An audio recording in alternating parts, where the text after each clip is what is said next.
गलद्दानगण्डं मिलद्भृङ्गखण्डं चलच्चारुशुण्डं जगत्त्राणशौण्डं लसद्दन्तकाण्डं विपद्भङ्गचण्डं शिवप्रेमपिण्डं भजे वक्रतुण्डम्।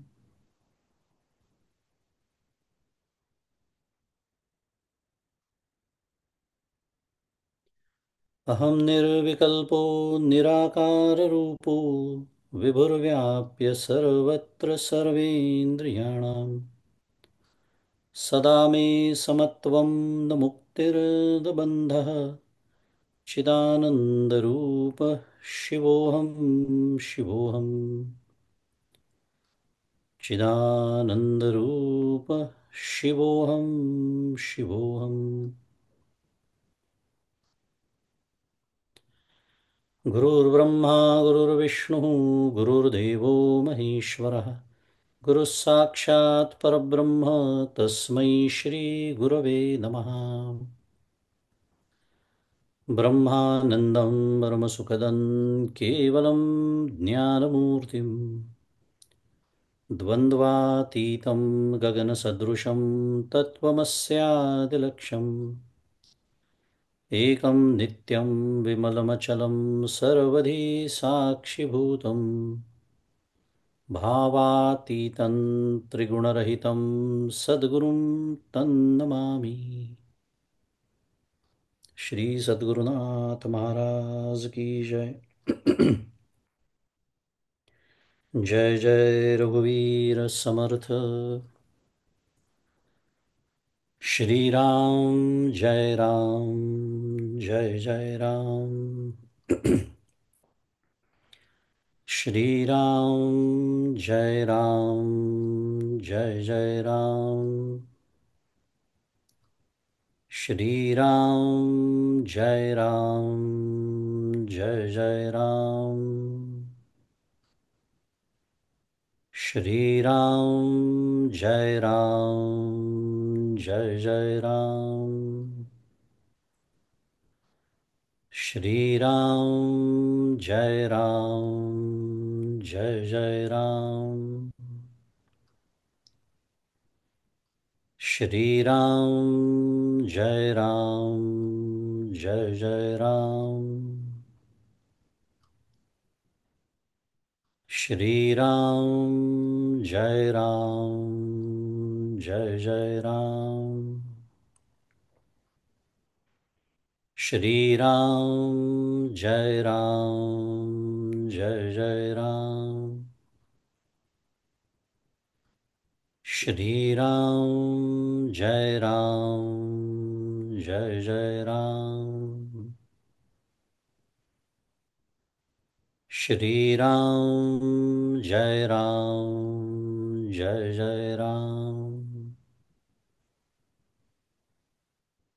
श्री राम जय राम जय जय राम।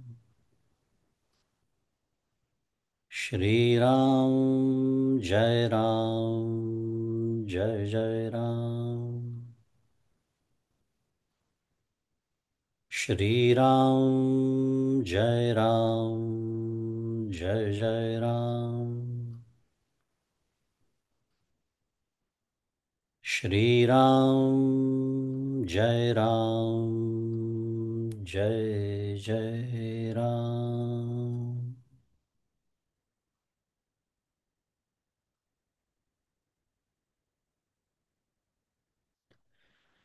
प्रभु श्री रामचंद्र भगवान की जय।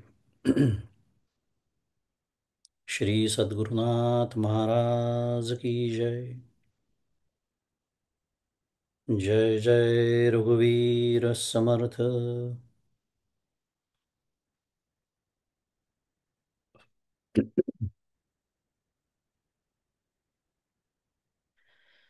श्रीमदाद्य शंकराचार्य परम पूज्य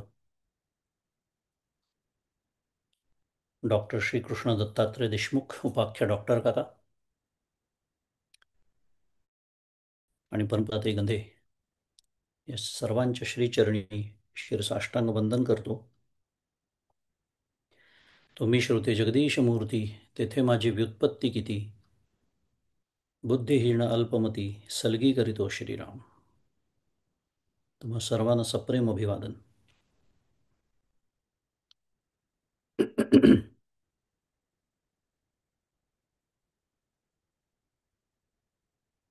भगवत पूज्यपाद श्राद्ध शंकराचार्य कृत विवेक चूडामणी या ग्रंथाचा त्यांच्याच कृपेने आपण यथामती चिंतन करतो आहोत.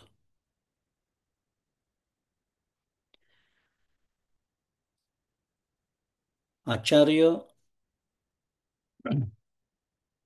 आणि सद्गुरू म्हणजे जे आचार्य तेच सद्गुरू यांच्या कृपेनी निर्विकल्प समाधीचा लाभ झालेला शिष्य आणि तो अत्यंत आनंदाने पुलकित होऊन ज्ञानोत्तर आपल्या अनुभवांचं कथन करतो आहे. स्वतः अनुभवलेलं निरुपाधिक जे स्वरूप त्याचं वर्णन करतो आहे. आपण मागच्याला बोललो होतो की त्यामुळे हे सर्व वर्णन ते ब्रह्म असं आहे, ते ब्रह्म तसं आहे असं नसून मी असा असा आहे असं प्रथमपुरुषी एकवचनी वर्णन हा शिष्य करतोय. सद्गुरूंच्या कृपेने आवरण दोषाची निवृत्ती होऊन त्याला स्वरूप ज्ञान झालेलं आहे. त्यामुळे विविध दृष्टांताद्वारा तो मी निरवयव आहे, मी निर्विकल्प आहे, मी निर्भेद आहे, मी असंग आहे, मी अलिप्त आहे, मी अनंत आहे, मी निश्चळ आहे, पर्वतासारखा बघितलं ना मागच्या वेळेला, मी निश्चळ आहे इत्यादी असं सगळं मी असल्यामुळे भोगता भोग्य किंवा स्थूल सूक्ष्म देहाच्या संदर्भात किंवा अंतःकरणाचे विकार म्हणा, त्याच्या तीन अवस्था म्हणा, जागृती स्वप्न सुषुप्ती इत्यादी सुखदुःखादी भोग आहेत, देहाची स्थित्यंतर आहेत, बालपणापासून तर वृद्धावस्थेपर्यंत इत्यादी या सर्व गोष्टींचा माझ्याशी काहीही संबंध नाही असं तो शिष्य बोलतोय.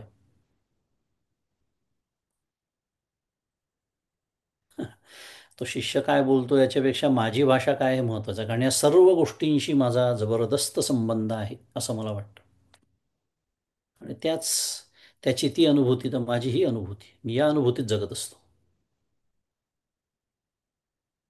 पण तो शिष्य स्वानुभवाने बोलतोय की नाही, या सर्व गोष्टींचा माझ्याशी काहीही संबंध नाही, कुठल्याही प्रकारे ते मला लिप्त करू शकत नाही. संबंध नाही याचा अर्थ लिप्त होऊ शकत नाही मी, मला ते करू शकत नाही, माझ्यावर साध्या भाषेत त्यांचा काहीही परिणाम होऊ शकत नाही. संबंधच नाही त्या गोष्टींचा, ज्याला म्हणतात लिप्त होऊ शकत नाही. आणि नुसतं लिप्त होऊ शकत नाही, संबंध नाही असं नव्हे, तर तो शिष्य म्हणतोय की ज्यांच्या चित्तामध्ये भ्रमादी दोष आहेत, त्यांनी अविवेकातून केलेले हे सर्व आरोप आहेत, या सर्व कल्पना आहेत, हे जे सर्व आपण आत्ता बोललो, जे जे मी नाही असं तो शिष्य म्हणतो आहे, हे मला लिप्त करू शकत नाही, माझा त्याच्याशी संबंध नाही, हे तर योग्यच आहे. पण इथं इतकं म्हणून तो थांबत नाही आहे. तो या सर्व गोष्टींचा निषेधच करतोय, की मुळात या अविवेकाने केलेल्या कल्पना आहे, तो भ्रम आहे, तो अध्यास आहे, ते प्रत्यक्षात नाही. माया जी प्रत्यक्षात नाही. कोणाच्या कल्पना आहेत तर ज्याच्या चित्तामध्ये अनेक प्रकारचे विकार आहेत, दोष आहेत, त्याचा परिणाम म्हणून भ्रम आहे, त्याचा परिणाम म्हणून अध्यास आहे, त्यांच्या या केलेल्या केवळ कल्पना आहे, बस.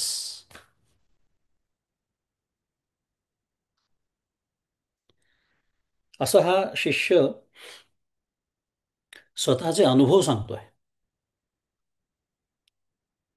म्हणजे सद्गुरूंनी, म्हणजे या संदर्भात पुन्हा श्रीमद आद्य शंकराचार्यांनी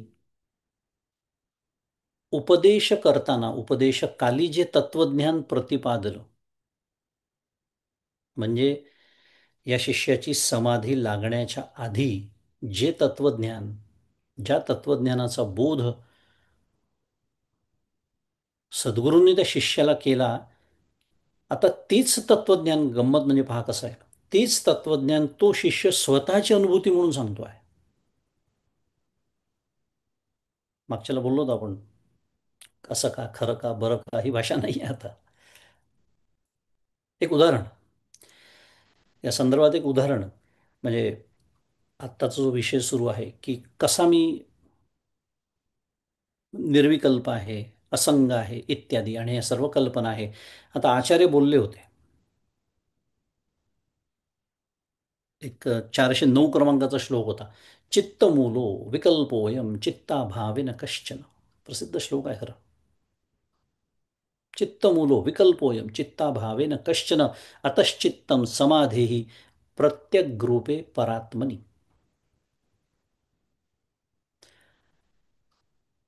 म्हणजे सद्गुरूंनी काय सांगितलं होतं की चित्तमूलो विकल्पोयम, की भेद भ्रम जो आहे, विकल्प म्हणजे भेद, हा जो भ्रम आहे, त्याला मूळ, त्याचं कारण काय, त्याचं मूल कारण चित्त हेच आहे.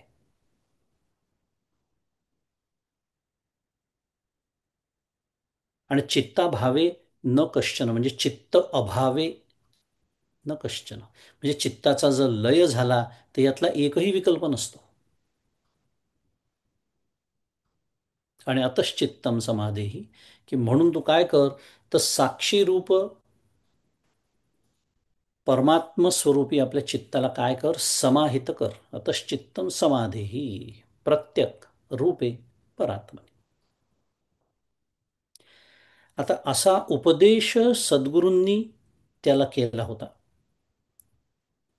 आणि आता आता तो शिष्य समाहित चित्ताची आपली स्वतःची अनुभूतीच कथन करतोय. तो चित्त, आता तो शिष्य आता अनुभवातून सांगतोय की हो, त्यांच्या चित्तामध्ये हे प्रमादी दोष आहेत सगळे ना, त्यांच्या या कल्पना आहेत, त्यांच्या कल्पना आहेत. 9व्या अध्यायातली ओवी आपण बघितली होती मागच्याला, पुन्हा नको ती बघायला. त्या केवळ कल्पना आहेत, त्या कल्पनेचा लय झाला की सगळं विश्व लयाला जातो. तो मनरूपी पट फाटे, जेथ हे संसार चित्र उमटे. जैसे सरोवर आटे मग प्रतिमा नाही. हे खूप एक वैशिष्ट्य म्हणूया या ग्रंथाचं छान, की जे तत्वज्ञान आधी सांगितलं तेच तत्वज्ञान वेगळ्या शब्दामध्ये, आपल्या शब्दामध्ये स्वतःचे काही दृष्टांत सांगून तो शिष्य आता अनुभव कथन करतोय. त्याची जी अनुभूती आहे तिचं कथन करतोय. असो, आपल्या आजच्या अभ्यासाकडे बोलूया. थोडंसं विषय प्रवेशासाठी म्हणून नेहमीप्रमाणे प्रस्तावना. आता मागील सत्रामध्ये श्लोक क्रमांक 504 पर्यंत विचार पूर्ण झाला होता. शुद्ध मराठीत बिलीव्ह इट ऑर नॉट, 500 श्लोकांचा टप्पा आपण पार पाडलेला आहे. आणि अजूनही आहेत जे काही टिकून आहेत त्यांचं अभिनंदन करूया आणि पुढच्या अभ्यासाकडे वळूया आपल्या. श्लोक क्रमांक 505, त्याच्यामुळे पुढचा श्लोक. पुण्यानी पापानी निरिंद्रियस निरिंद्रियस्य निश्चेतसो निर्विकृते निराकृते कुतो ममाखंड सुखानुभूतेर्भूतेर्ब्रूते ह्यान ह्यानन्वगातमित्यपि श्रुतिः. पुण्यानि पापानि निरिंद्रियस्य निश्चेतसो निर्विकृते निराकृते कुतो ममाखंड सुखानुभूतेर्ब्रूते ह्यनन्वागतमित्यपि श्रुतिः. पदच्छेद आहे की पुण्यानी पापानी निरिंद्रियस्य निश्चेतसः निर्विकृते निराकृते कुतः मम अखंड सुखानुभूते ब्रूते हि अनन्वागतम इति अपि श्रुति. पदच्छेद आहे. अर्थ काय दिलाय की ज्ञानेंद्रिय व कर्मेंद्रिय या विरहित निरिंद्रियस्य म्हणजे इंद्रिय विरहित ज्ञानेंद्रिय कर्मेंद्रिय यांच्या विरहित निश्चेतसह म्हणजे चित्तरहित आणि निर्विकृत हे म्हणजे निर्विकार निराकृत हे म्हणजे निराकार आणि अखंड सुखानुभूते म्हणजे नित्यानंद अनुभवरूप अशा मला पुण्ये व पापे पुण्यानी पापानी कोठून असणार कुतः प्रश्न विचारलाय. कारण कारण काय अनन्वागतम म्हणजे आत्म्याला पापपुण्याचा संबंध नाही अशा आरंभाची श्रुती देखील हेच सांगत आहे. थोडक्यात काय सांगणं सुरू आहे माझ्या ठाई पुण्य व पाप नाही हे श्रुती सुद्धा सांगते आहे. आणि हा शिष्य जो आहे हा शिष्य स्वतःचा अनुभव सुद्धा सांगतो आहे. पुन्हा एकदा अन्वय म्हणून आपण तसं वाचलं पण थोडक्यात पुन्हा काय सांगणं सुरू आहे की ज्ञानेंद्रिय कर्मेंद्रिय म्हणजे इंद्रिय विरहित चित्तरहित निर्विकार निराकार आणि सगळ्यात महत्त्वाचं काय नित्यानंद अनुभवरूप आनंद रूप आनंद हेच ज्याचं स्वरूप आहे अशा मला पापपुण्य कुठून असणार असा प्रश्न निर्माण केला आहे. थोडक्यात आत्म्याचं वर्णन काय आहे अनन्वागतम आत्म्याला पापपुण्याचा संबंध नाही आणि अशी श्रुती सुद्धा आहे असं तो शिष्य बोलतोय. पापपुण्याचा संबंध नाही हा मुख्य काय म्हणे विषय या श्लोकाचा.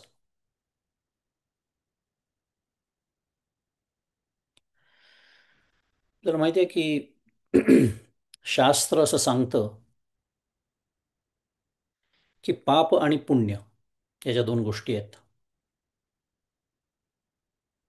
मग शिष्य असं का म्हणतोय याचा थोडा विचार करूया आपण की पाप पुण्याला काय कारण आहे म्हणजे व्हॉट इज रिस्पॉन्सिबल. तर त्याला रागद्वेष राग म्हणजे संस्कृत शब्द आपल्याला माहिती आहे राग म्हणजे प्रेम आसक्ती त्याच्या उलट द्वेष. काही गोष्टींची काही व्यक्तींची प्रचंड आसक्ती तर त्याच्या उलट काही गोष्टी आणि काही व्यक्तींचा प्रचंड द्वेष. बरं हे होण्याचं कारण काय मग शास्त्र सांगतं हे होण्याचं कारण आहे अनुकूल आणि प्रतिकूल भाव. मला जे अनुकूल वाटतं त्याच्याबद्दल आसक्ती मला जे प्रतिकूल वाटतं त्याच्याबद्दल द्वेष. आपल्याला या गोष्टी अगदी स्वाभाविक वाटतात कारण अनुभवाचा विषय. याला कारण काय मुळात अनुकूल प्रतिकूल या काय म्हणूया हे भावच उत्पन्न का होतात माझ्या अंतःकरणात. एखादी गोष्ट अनुकूल का वाटते एखादी प्रतिकूल का वाटते तर भेद ज्ञान मला भेद जाणवतो मला भेद कळतो नव्हे मला भेद सत्य वाटतो.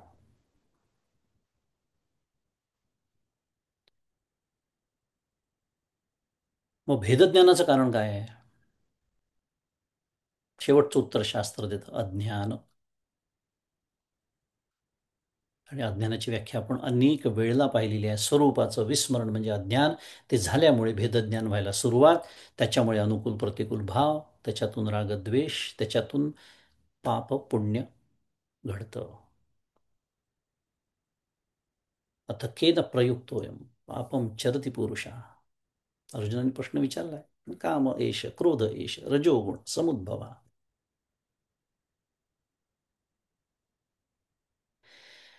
आता ही जी साखळी आहे, आपण त्याचा विचार का करतोय, तर आत्मतत्व हे कसं आहे, हे ज्ञानरूप आहे. हे स्वतः ज्ञानरूप असल्यामुळे तिथे अज्ञान संभवतच नाही. म्हणजे त्या साखळीचं जे मूळ आहे त्याच्यावरच घाव घातला जातो. ते अज्ञान तिथे संभवतच नाही. ते एकमेव अद्वितीय असल्यामुळे तिथे भेदज्ञान संभवत नाही. एकम एव अद्वितीय नेह नाना अस्ति किंचन. भेदज्ञान संभवतच नाही. आणि भेदच नसल्यामुळे एकम एवम अद्वितीय असल्यामुळे अनुकूल प्रतिकूल भावाचं कारणच उरत नाही. म्हणजे आपण शुद्ध मराठीत see how logical it is. आणि अनुकूल प्रतिकूल भावच नाही उरला तर रागद्वेष निर्माण तरी होतील का? त्याच्यासाठी विषयच नाही आहे काही कारण. आणि जिथे रागद्वेष नाही तिथे पाप पुण्य कसं संभवेल? कारण पाप आणि पुण्य ही जी कर्म आहे ती घडण्याचं कारणच रागद्वेष आहे. तेच नाही म्हटल्यावर पाप पुण्य संभवेल कसं? प्रश्नच विचारला इथे. कुतः कसं संभवेल? आणि अजून एक पैलू आहे या विचारांना. तो कोणता? तर हा शिष्य अनुभव तर सांगतोच आहे, पण विशेषतः ज्ञानोत्तर कर्मांसाठी हा विचार जास्त महत्त्वाचा ठरतो. कारण जीवनमुक्त ज्ञान झालेला जो असतो, सिद्ध म्हणूया त्याला आता, तो साधक नव्हे. तो कर्म करतो की नाही? करतो ना. मग कर्म केलं म्हटल्यावर मग आलं का पुन्हा पापपुण्य? मग अशी यादी सांगितली ती नाही.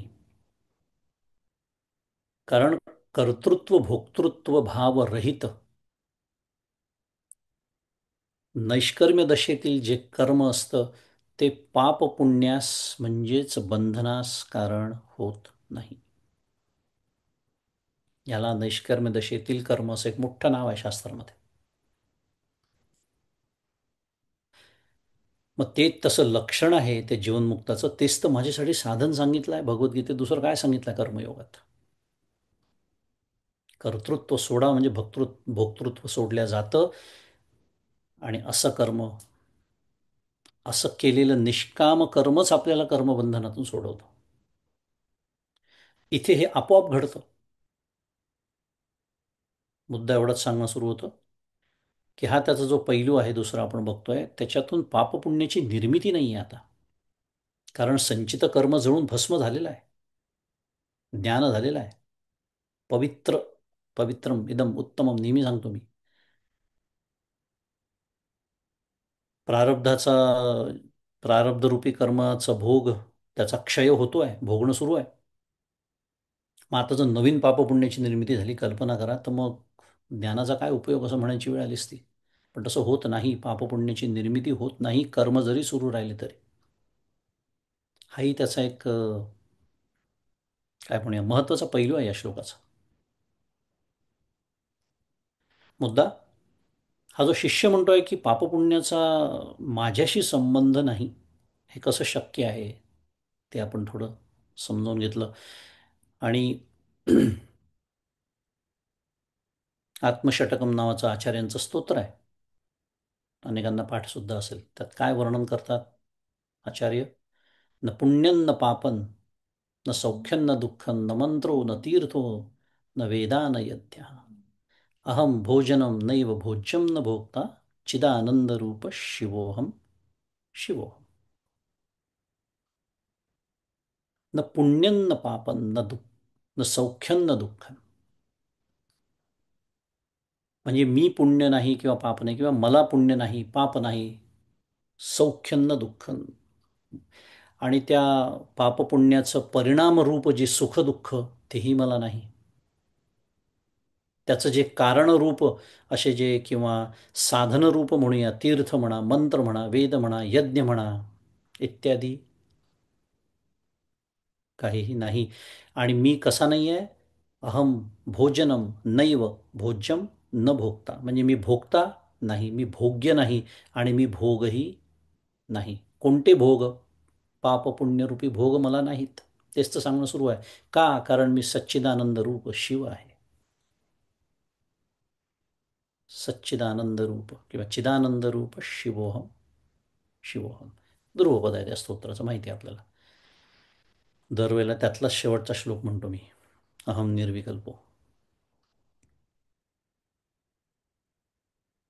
न पुण्यं न पापं न सौख्यं न दुःखं, यातलं मला काहीही नाही. आणि हे हे तो शिष्य त्याची अनुभूती सांगतोय.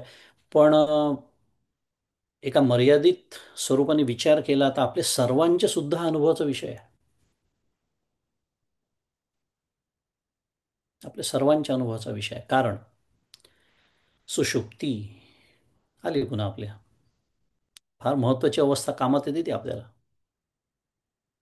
कारण सुषुप्तीमध्ये, गाढ झोपेमध्ये काय नाहीये?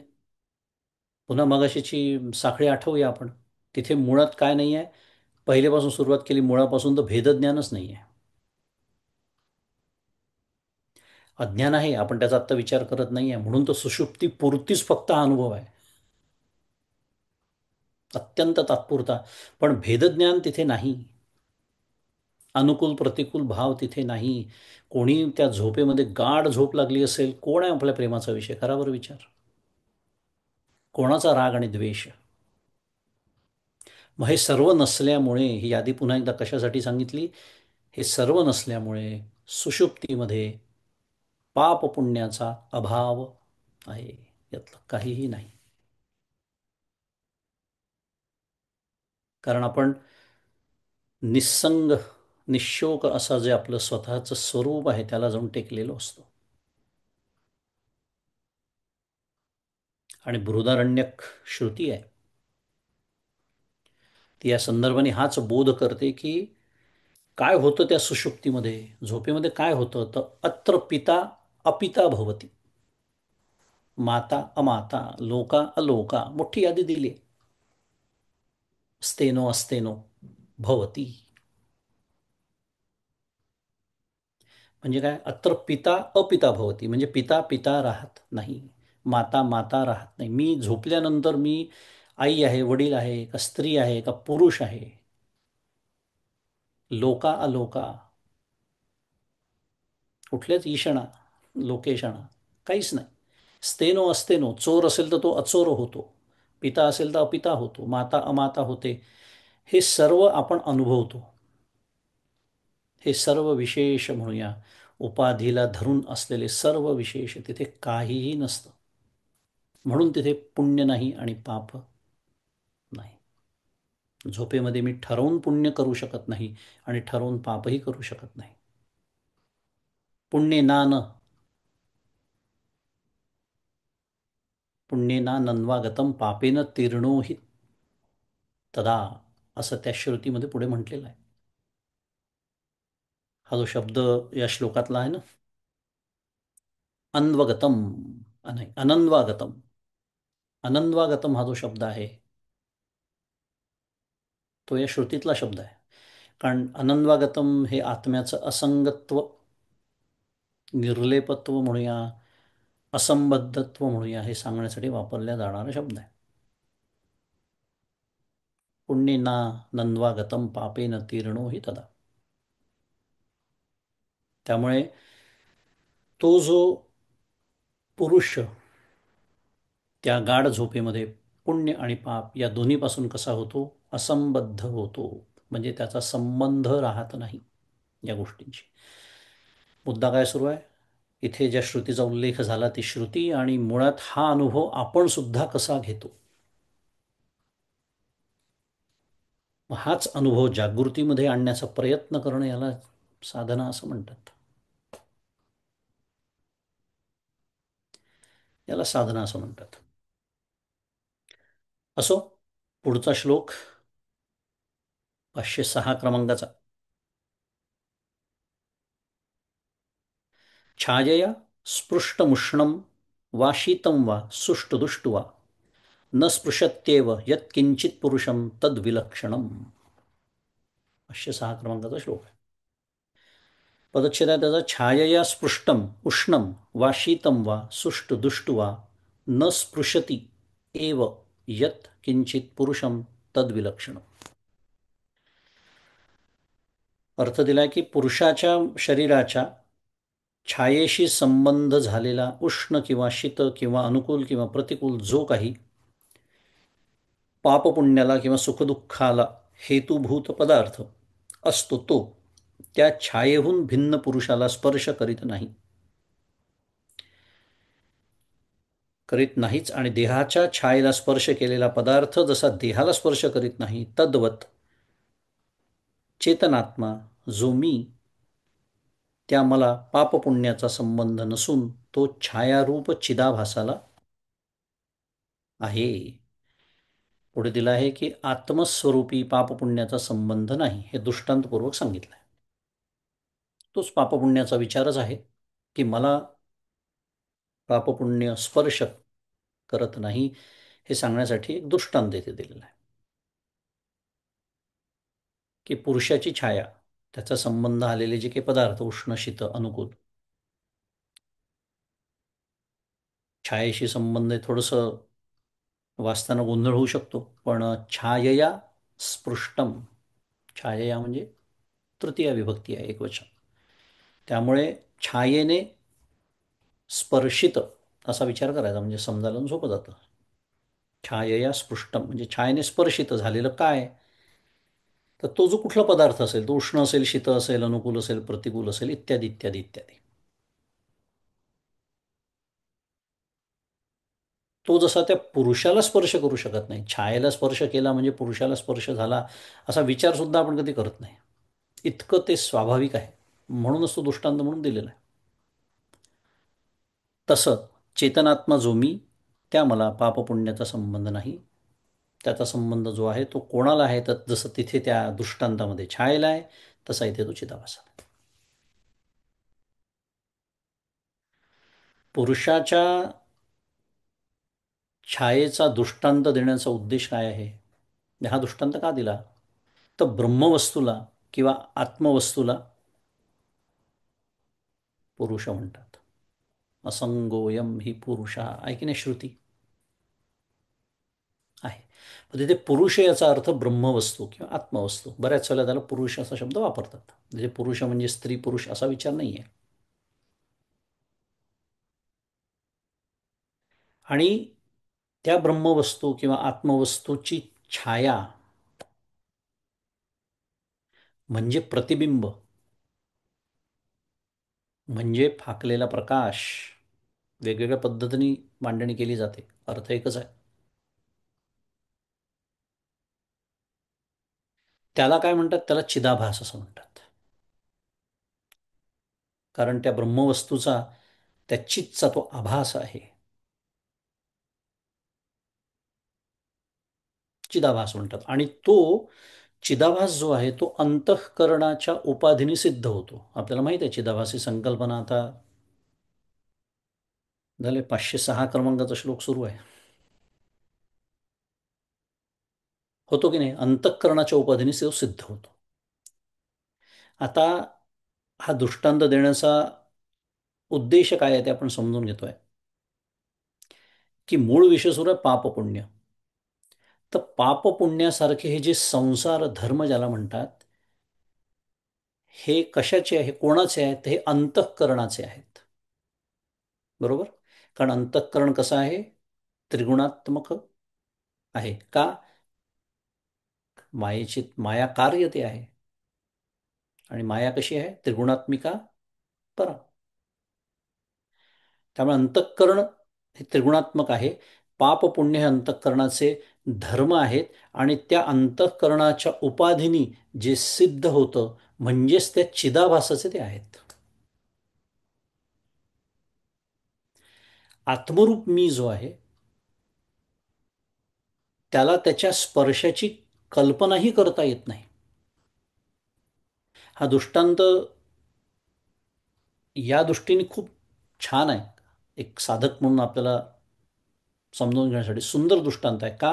म्हणून जसं मी मगाशी म्हणालो की आता माझी सावली पडली, साध्या भाषेत बोलूया, व्यवहारात आपली सावली पडली, एखाद्या वस्तूवर पडली, म्हणजे त्या वस्तूचा स्पर्श त्या सावलीला झाला. ती वस्तू कशी का असेना त्याचा माझ्याशी संबंध येतो का? त्या छायेशी संबंध आला म्हणून. म्हणजे ती तर छाया कित्येक गोष्टींवर आपली पडत असेल, आपलं लक्षही नसतं त्याच्याकडे. हा जो त्यातला आशय आणि भाव आहे ना, तो पकडायचा आहे आपल्याला अभ्यास करताना, तो टिपायचा आहे. म्हणजे आपण हे बोलणं सुद्धा आपल्याला मूर्खासारखं वाटेल की असं कसं, म्हणजे स्वाभाविकच आहे, तिथं छाया आहे ना. मग तितकं स्वाभाविक हे आहे हे कळत नाही, ही समस्या आहे. तितकाच आत्मा असंग, म्हणजे ती कल्पना सुद्धा त्याला स्पर्शाची करता येत नाही, असं तो शिष्य सांगतो आहे. असणं तर दूरच राहू दे, अहो त्याची कल्पनाही करता येत नाही. त्या आत्मरूप मीला त्या पुण्य आणि पाप, हे जे अंतःकरणाचे धर्म आहेत, हे जे अंतःकरणाचे संसार धर्म आहेत, त्याच्या स्पर्शाची कल्पना पण नाही करता येत. कशाप्रमाणे? तर ज्याप्रमाणे त्या, आपण जसं बोललो की छायेने स्पर्शित पदार्थाचा, ज्याची छाया त्या पुरुषाला स्पर्श होतो, ही कल्पना जशी अशक्य, तितकीच तितकंच हे सुद्धा अशक्य आहे, असं तो शिष्य सांगतोय. म्हणून हा दृष्टांत या दृष्टीने खूप महत्वाचा आहे की आत्मा असंग आहे, निर्लेप आहे, अनेक वेळा ऐकलं आपण, नवीन काही शिकत नाही आहे या श्लोकात. पण ही जी तीव्रता म्हणूया, इंटेन्सिटी, हा दृष्टांत आपल्याला सांगतोय, तो समजून घेणं महत्वाचं आहे की तितकीच माझी जी भ्रामक कल्पना आहे ती किती मूर्खपणाची आहे, हे माझ्या लक्षात यावं. परंतु होतं काय की मी अज्ञानात असल्यामुळे, या अज्ञानकाळी जो आत्मरूप मी म्हणजे कुटस्थ, याचं अहमशी भ्रमज तादात्म्य माझ्या अंतःकरणात असल्यामुळे, अहम म्हणजे मी, भ्रमज तादात्म्य त्याच्याशी, त्यामुळे त्या तादात्म्यामुळे काय होतं, अहमचे जे धर्म आहेत, चिदाभासाचे जे धर्म आहेत, अंतःकरणाचे जे धर्म आहेत, मग त्यात सर्व काही आले, पापपुण्यादिक आपलं सध्या विषय सुरू आहे म्हणून, पण अंतःकरणाचे जे जे काही धर्म आहेत ते सगळे कुटस्थाचा असल्याचा मला भ्रम होतो. आणि हेच जे काय म्हणूया, अहंकाराचं आणि कुटस्थाचं जे भ्रमज तादात्म्य आहे, तेच ध्यानाने जातं.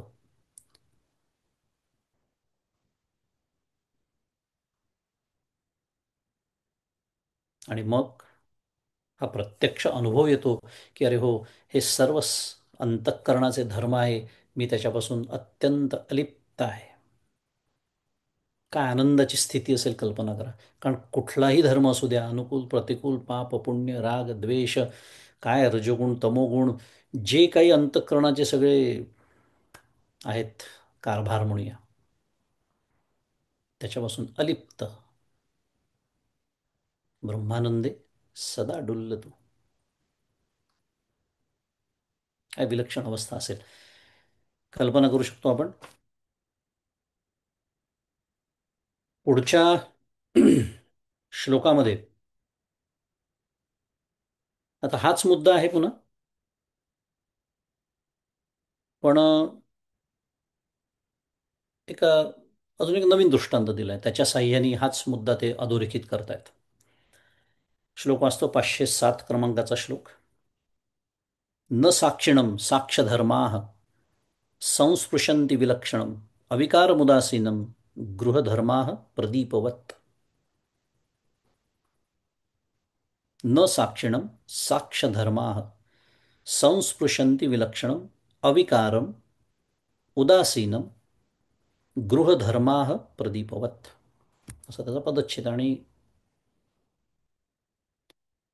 अजून एक छान दृष्टांत दिलाय की काय, की ज्याप्रमाणे दिव्याला शामत्वादी घराचे धर्म स्पर्श करीत नाही. न संस्पृशंती.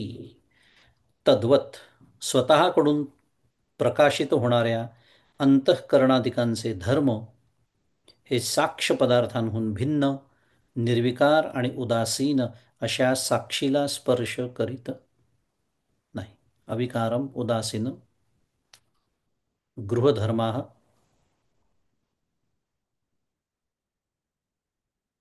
अविकारम उदासीनम न साक्षिणम संस्पृशंती. कशाप्रमाणे? तर गृहधर्म हा प्रदीपवत. दृष्टांत म्हणजे दीपदृष्टांतानी आपले असंग साक्षीत्व इथे सांगितलेले. हाच मुद्दा. पण मी जसं म्हणालो की अजून एक वेगळ्या इथे दृष्टांत दिलेला आहे. म्हणजे आत्म्याचं, परमात्म्याचं, आपल्या स्वतः स्वरूपाचं, असं वेगवेगळे शब्द आहेत त्याला, जे निर्विकारत्व आहे, जे असंगत्व आहे, उदासीनत्व आहे, हे सांगणं सुरू आहे. परंतु या दृष्टांताचा एक महत्त्वाचा पैलू आहे. जेव्हा तसं वाटतं आपल्याला, काय सारखं सारखं तेच तेच सांगणं सुरू आहे, असं वाटतं की, मला वाटतं, तुम्हाला वाटतं का माहिती नाही, माझं सांगत असतो. तेव्हा थोडंसं आपलं तपासायचं, आपल्याला जे वाटणं आहे ते थोडंसं तपासायचं, की ज्या अर्थी हे सांगतात आहे त्या अर्थी काहीतरी एखादा वेगळा पैलू निश्चित असलाच पाहिजे त्याच्यामध्ये.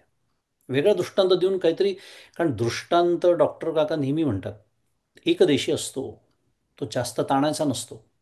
अति ताणला तो की तो दृष्टांत तुटतो आणि मग साधकही तुटून जातो, असं काकांचं वाक्य आहे.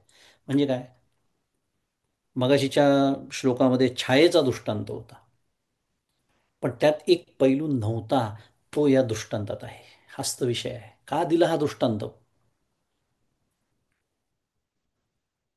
काय पैलू आहे?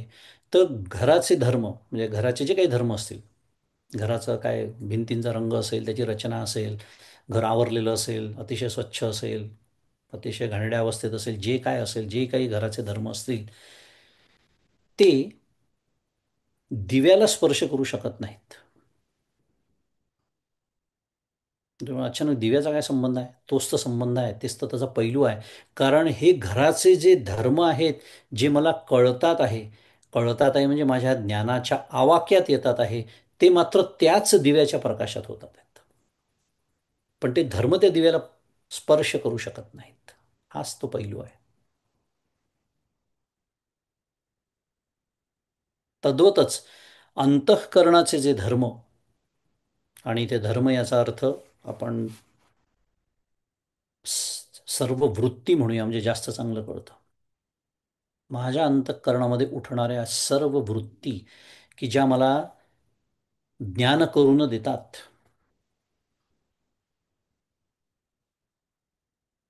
ज्या आत्मप्रकाशाला स्पर्शू शकत नाही, तो त्याचे जसे घराचे धर्म त्याला स्पर्शू शकत नाही. पण काय शिकतोय आपण? सगळ्यात महत्त्वाचा पैलू, की त्या वृत्ती त्याच आत्मप्रकाशाने प्रकाशित होतात, म्हणून त्या ज्ञान करून देण्यास समर्थ होतात. खूप सुंदर बारकावा आहे वेदांताचा, जो चिंतनामध्ये जर पकडता आला तर खूप लवकर प्रगती होते साधनेमध्ये. कारण माझ्या अंतःकरणात उठणारी प्रत्येक वृत्ती, त्या वृत्तीने करून देणारं मला ज्ञान, ते तर बाहेरचं झालं, ते सोडूनच देऊ आपण, आता ते तर मागे टाकलंय साधनकाळी. पण ती जी वृत्ती उठते आहे की नाही, ती सुद्धा त्याच आत्मज्ञानाने प्रकाशित झालेली आहे, ती सुद्धा परप्रकाशित आहे.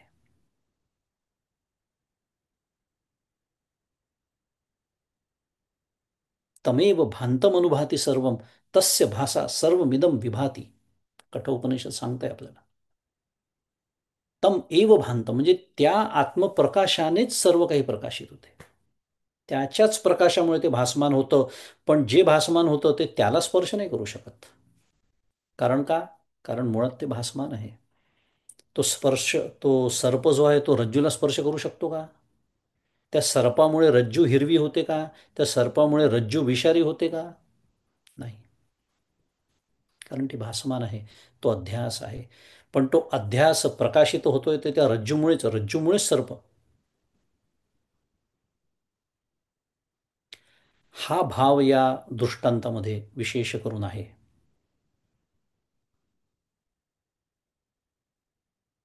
की ते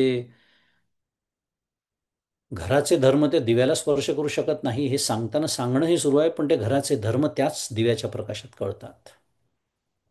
त्याला नाही स्पर्श करू शकत. त्याप्रमाणे म्हणून आपण वृत्तीच्या भाषेत बोललो, अंतःकरणाचे धर्म, पाप पुण्य असो, राग द्वेष अनुकूल प्रतिकूल, हे सगळं जे काही प्रकाशित होत आहे ते बुद्धी मुळात परमपूज्य काकाने एक छान शब्द आपल्याला दिला, इंग्लिश शब्द आहे ॲक्टिवेट होते. जणू काही ॲक्टिवेट काम करायला लागते, कार्यक्षम होते. कारण या चेतन तत्वाचं अधिष्ठान त्या बुद्धीला आहे. पुढचा श्लोक आहे, त्याच्यामध्ये हाच मुद्दा पुन्हा अजून स्पष्ट करून सांगितला आहे आणि काही अजून काही जास्तीचे दृष्टांत घेतलेले आहेत. पण हाच मुद्दा अधिक स्पष्ट केला आहे, अधोरेखित केला आहे. वाचूया. 508 क्रमांकाचा पुढचा श्लोक आहे. रवेर्यथा कर्मणी साक्षीभावो वन्नेर्यथा दाहनी यामकत्वम रजोर्यथारोपितवस्तुसङ्गस्तथैव कूटस्थ चिदात्मनो मे. रवेर्यथा कर्मणि साक्षीभावो, रवेः यथा कर्मणि साक्षीभावः, वह्नेः यथा दाहनियामकत्वम्, रज्जोः यथा आरोपितवस्तुसङ्गः तथा एव कूटस्थ चिदात्मनः मे. असा त्याचा पदच्छेद आहे. अर्थ काय दिला आहे की ज्याप्रमाणे, सुरू झाले पुन्हा काय दृष्टांत, ज्याप्रमाणे सूर्यप्रकाशात लोकांनी केलेल्या पापपुण्यरूप कर्माच्या ठिकाणी सूर्याचा साक्षीपणा असतो. थोडक्यात काय, सूर्याचा साक्षीपणा, सूर्य त्याच्या सहभागी होत नाही, साक्षी असतो. ज्याप्रमाणे सुजन दुर्जन कोणाचाही स्पर्श झाला असता अग्नीचा त्याला भाजण्याचा निश्चित स्वभाव असतो, परंतु भाजण्यापासून होणाऱ्या हानीचा संबंध नसतो, किंवा ज्याप्रमाणे रज्जूचा दोष दूषित दृष्टीच्या पुरुषाने कल्पित केलेल्या सर्पादी वस्तूंशी संबंध मिथ्याच असतो. आत्ताच आपण बोललो जसं रज्जूवर काही परिणाम होत नाही, त्याप्रमाणेच निर्विकार व चिद्रूप अशा माझा साक्षीपणाच आहे. पुढे दिलाय की स्वसाक्षीत्व दुसऱ्या दृष्टांतांनी दाखवलेले आहे. स्वसाक्षीत्व मी असं म्हणालो, तोच मुद्दा आहे, नवीन दृष्टांतांनी स्पष्ट करणं सुरू आहे. आता अनेक काय म्हणून त्याच्यामध्ये दृष्टांत आले. एक सूर्यप्रकाशाचा दृष्टांत आला की सूर्यप्रकाशात लोक पाप पुण्यरूप कर्म करतात, पापही करतात, पुण्यही करतात. सूर्याचा काय सहभाग आहे? साक्षी येतो. अग्नीचं, सुजन असो दुर्जन असो, अग्नी विचार करतो का सज्जन आहे दुर्जन आहे, लोखंड आहे तांबा आहे सोनं आहे? नाही. भाजणं हा त्याचा स्वभाव आहे. तसं रज्जू, आता रज्जूमध्ये अजून एक शुद्ध मराठीत फॅक्टर कोणता? दोषदृष्टी. दोषदृष्टी असलेला पुरुष, त्याच्यावर त्याला, त्या रज्जूवरती त्याला काय होतं? सर्पाचा काय होतो? भास होतो. आता हे जसं ज्याप्रमाणे आहे त्याप्रमाणे या निर्विकार आणि चिद्रूप अशा माझ्यामध्ये काय आहे? हा माझा साक्षीपणा तसाच आहे. पुन्हा आपण मगाशी शिकलो काय, नवीन दृष्टांत जेव्हा दिला जातो तेव्हा त्याचा काहीतरी एक असा पैलू असतो जो दृष्टांत देणाऱ्याला सांगायचा असतो. मगाशीच्या श्लोकात आपण पाहिलं तसं काय सांगणं सुरू आहे, महत्वाचा विषय काय सुरू आहे, मार्मिकता काय आहे? नियामकत्वम हा शब्द आहे तो या श्लोकातला. नियामकत्व म्हणजे जसं प्रकाश देणं हा सूर्याचा स्वभाव आहे. या जगाचे अनंत व्यवहार त्याच्या प्रकाशात सुरू असतात. तो विचार अनेक वेळा करून झाला आहे, पाप पुण्य वगैरे वगैरे. पण मुद्दा असा आहे की मी आता सकाळी उगवतो आणि या जगाला प्रकाश देतो, म्हणजे जगाचे व्यवहार सुरू होतील, असं तो ना म्हणत आणि ना त्याच्यासाठी तो तसं करत. प्रकाशमान असणं हा त्याचा स्वभावच आहे.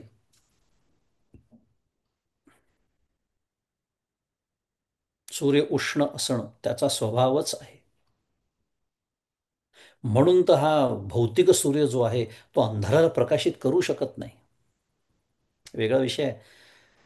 पण त्याचा स्वभावच आहे, कारण जे आहे त्याला प्रकाशित करणे, बस संपलं. अग्नीचा स्वभाव काय आहे? भाजणे. आणि आपण केलाय अनेक वेळा विचार, 9व्या अध्यायात भगवंत सांगतात, ययेदम धार्यते जगत. ही जी पराप्रकृती आहे, जिने हे सर्व जग धारण केलं आहे, मग तो सूर्य असो, अग्नी असो, हे सर्व भौतिक पदार्थ, त्यांना त्यांना त्यांचा स्वभाव सोडता येत नाही, असं कारण मी आहे. ते सोडण्याची परवानगी नाही आहे. त्याच्या भयाने सूर्य तापतो, असं जे वर्णन सगळं येतं ते या दृष्टीने येतं. ही मर्यादा ते उल्लंघू शकत नाही. तो काय आहे? गती भरता प्रभू साक्षी निवास शरणम सुहृत. 9वा अध्याय. प्रभू आहे, तो स्वामी आहे. त्यामुळे अग्नीचा स्वभावच आहे भाजणं. मला माहिती नव्हतं पातेलं गरम आहे. मग खरं मला चटका बसायला नको, कारण मी काही मुद्दाम नाही हात लावला. चालतं का? नाही. पातेलं गरम आहे, चटका बसणार. आता इच्छा असो नसो, चुकून लागला असो, मुद्दाम हात लावला असो, स्वभाव आहे. तसं दूषित दृष्टी असेल तर रज्जू मला सर्पाकारच दिसणार आहे. हा रज्जूचा स्वभाव आहे. ती अशा पद्धतीने पडते की त्याच्यावर सर्पाचाच भास होतो.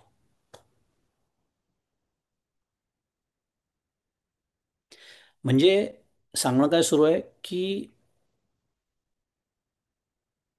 या ज्या प्रवृत्ती म्हणूया, या स्वाभाविक आहे, त्या क्रियमनाचा भाग नाही आहे. क्रियमनाचा भाग नाही आहे. अग्नी मी आता याला भासतो, सूर्य म्हणतो मी आता याला प्रकाश देतो, आणि रज्जू म्हणते आता मी यांना सर्पच भासवते, असं ते काही कोणी म्हणत नाही. ते तसं असणं, जो प्रकाशमान आहे, उष्ण आहे, गोल आहे, त्याला सूर्य म्हणतात थोडक्यात. त्याप्रमाणे हा महत्वाचा पैलू या दृष्टांतातला आहे. त्याप्रमाणे आत्मस जे निर्विकार आहे, जे फक्त साक्षी आहे, जे सत्रूपाने अस्तित्व, चित्रूपाने भातित्व, आणि आनंद रूपाने प्रियत्व पुरविते, हा त्याचा स्वभावच आहे, हे त्याचं लक्षणच आहे. नवे जे सत्रूप आहे, जे चित्रूप आहे, जे आनंद रूप आहे, चिद्रूप आहे, आनंद रूप आहे, असं जे काही आहे, त्यालाच तर ब्रह्म म्हणतात, त्याला आत्मा म्हणतात. ही आपण त्याला दिलेली नावं आहेत. शेवटी ते नावच आहेत. पण असं असं असं जे काही आहे, तो ते म्हणून तर त्याला त्याचं काय म्हणतात? स्वरूप लक्षण. लक्षण म्हणजे काय? स्वभाव. त्याचा स्वभावच आहे, त्याचं ते लक्षणच आहे.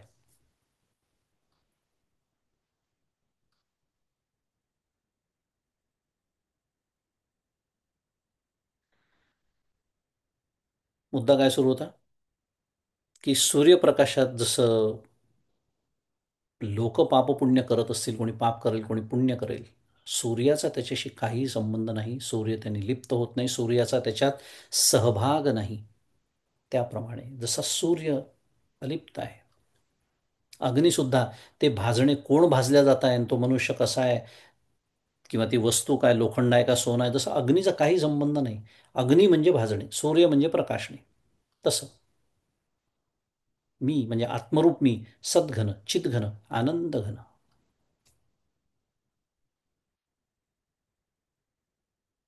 तो अखंड आहे, आहे, आहे.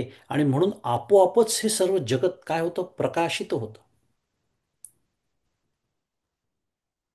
म्हणजे पुन्हा आशय काय सुरू आहे? तो जो परमात्मा माझ्या हृदयामध्ये आहे, तो आता मी हे सर्व प्रकाशित करतो असं म्हणत नाही. तो फक्त आहे. तम एव भांतम अनुभाती सर्व. त्याच्यामुळे सर्व जगत प्रकाशित होतं. तो केवळ साक्षी आहे. या दृष्टीने तो साक्षी आहे, कारण तो काही करत नाही, तिथे क्रियमाण नाही, काहीही करत नाही. नव्हे निष्कर्म ब्रह्म, अशी व्याख्याच आहे. निष्कर्म ब्रह्म. आणि सगळ्यात महत्त्वाचं, तो मी आहे. सहा अहम सोहम. नाही तर पुन्हा गाडी परमपूज्य काका म्हणतो, ते तसं आहे आणि मी ते तसं आहे, ते तसं आहे, माया अशी आहे, ब्रह्म तसा आहे आणि मी जसा असायचा तसाच आहे. 25 वर्ष झाली. असं होऊ नये याच्यासाठी हे दृष्टांत आणि हा शिष्य स्वानुभूतीचं, त्याचं जे स्वानुभूतीपूर्ण बोलणं म्हणूया, की ज्याच्यातून आपल्याला एक छान मी नेहमीच बोलतोय की एक प्रेरणा मिळू शकते साधक म्हणून, की कशासाठी मी परमार्थ करतोय, कशासाठी मी साधना करतोय, काय नेमका प्राप्त होणार आहे.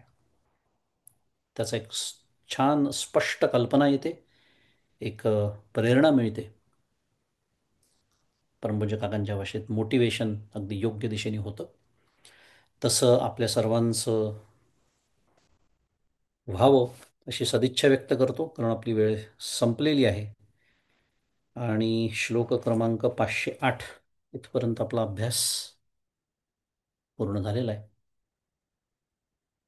ते चिंतनपुष्प आचार्य चरणी, सद्गुरूंच्या चरणी अर्पण करतो आणि थांबतो. श्री सद्गुरुनाथ महाराज की जय. जय जय रघुवीर समर्थ.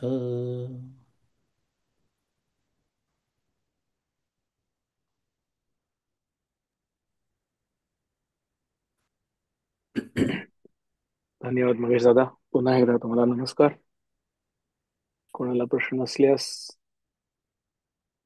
प्रश्न विचारू शकता मायक्रोफोन ऑन करून.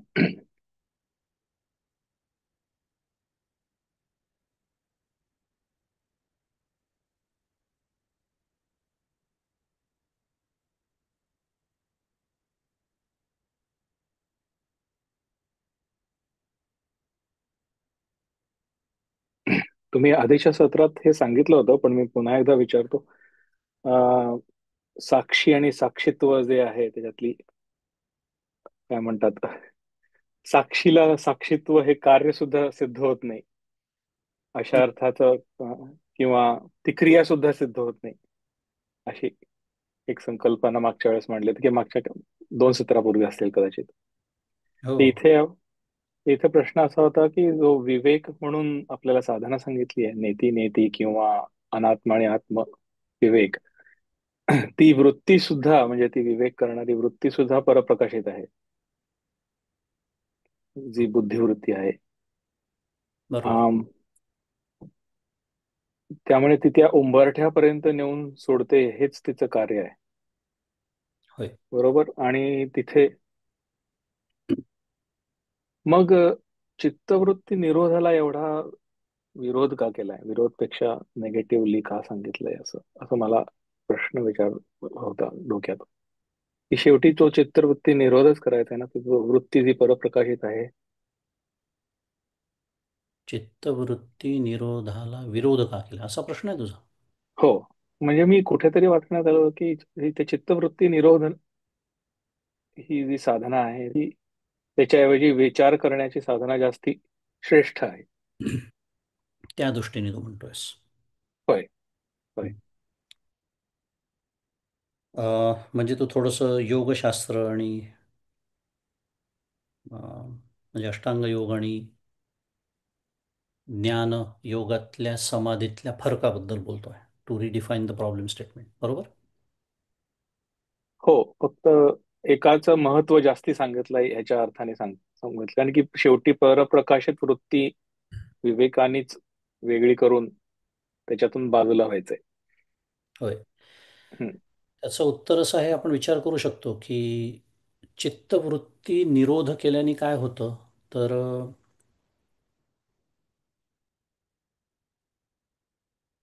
जे व्हायला हवं ते होतं, बरोबर. हो. हं.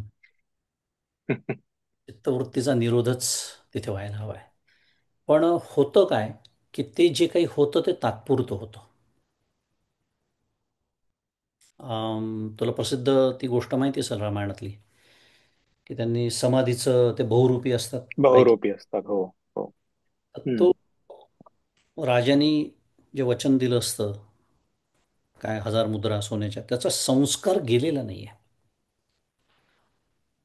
म्हणजे जगत सत्यत्व भ्रांती गेलेली नाही आहे, पण तात्पुरतं प्राणांवर नियंत्रण मिळवून चित्त निरोध साधला.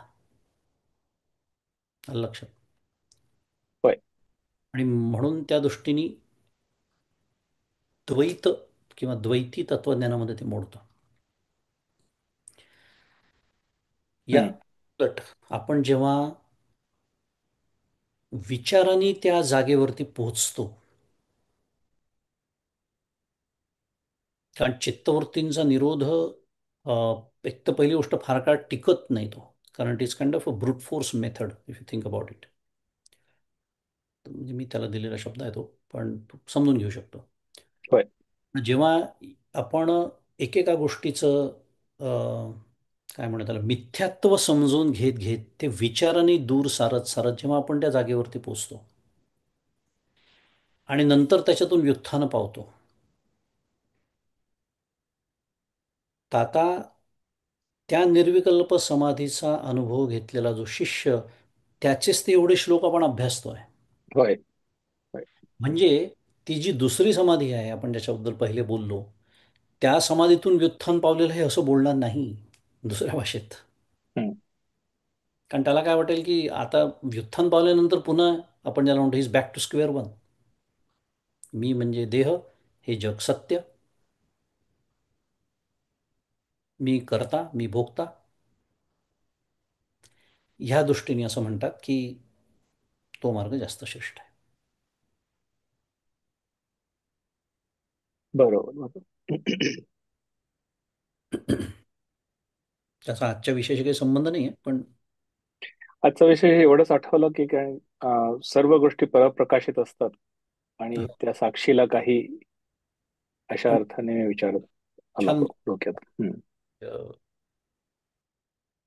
विचाराने साधलेली ही समाधी असल्यामुळे हम्म. वस्तुसिद्धीर्विचारणं न कश्चित कर्म कुठेही सुरुवातच आपल्या ग्रंथाची त्यांनी झालेली आहे. त्याच्यामुळे हा शिष्य सगळं हे बोलू शकला. खरं. हे संपूर्णतः अज्ञान निवृत्ती झालेली आहे, दृढ मिथ्यात्व निश्चय झालेला आहे, कारण सत्य स्वरूपाचं ज्ञान झालेलं आहे.